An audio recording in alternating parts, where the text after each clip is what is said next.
I can't think of any kind of anger that isn't rooted in some kind of pain.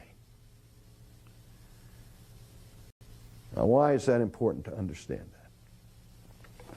Well, in understanding my own anger, and certainly in understanding somebody else's anger, particularly if they're angry at me, it goes a long way if we can discipline ourselves to look past the anger to the pain. If somebody comes up to you and says to you, I am really mad at you, what's your normal reaction? You're going to be defensive.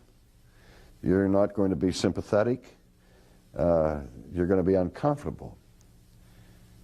Or if somebody comes up to you and says, I'm really hurt.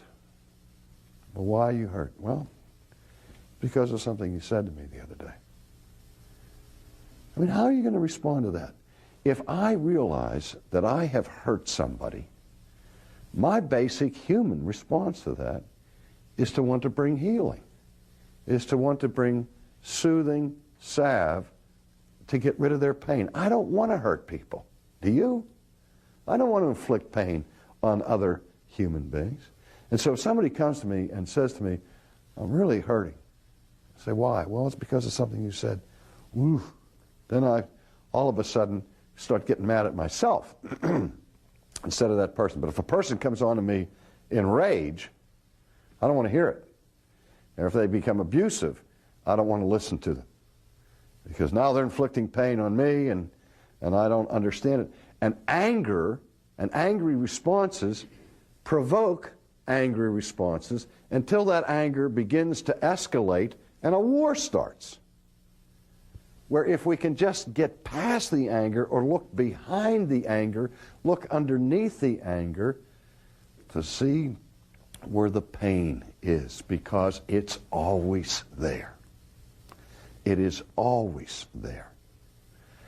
And a person may feel pain in an unjustifiable way. As I said, people have unrealistic expectations. Somebody might come to you and say, come up to me and say, I'm mad at you. Why are you mad at me? Well, because I called your office and wanted to play golf with you, and your secretary said you were too busy, and I'm really ticked about that. I say, well, you know, I'm sorry. I don't want to offend you, but whatever gave you the idea that you could just call my office and have my secretary schedule a golf game with you? You maybe wanted that, and you expected your desire to be fulfilled, but you had no right to have that expectation. And so sometimes we create our own pain and we create our own anger by illegitimate expectations. But still, it's important for us to understand it so that we can understand our own anger and understand the other person's anger. They had an expectation. Maybe it was a legitimate expectation, and I failed to meet their expectation, and the weight of responsibility is on my head. We actually do offend people. And there's a distinction between giving offense and taking offense. Sometimes we take offense when no offense has been made. And people will take offense at us when we have done nothing to offend. That's also part of human nature. But when a person is offended, they are hurt. And often the response to the pain is anger. We need to understand that.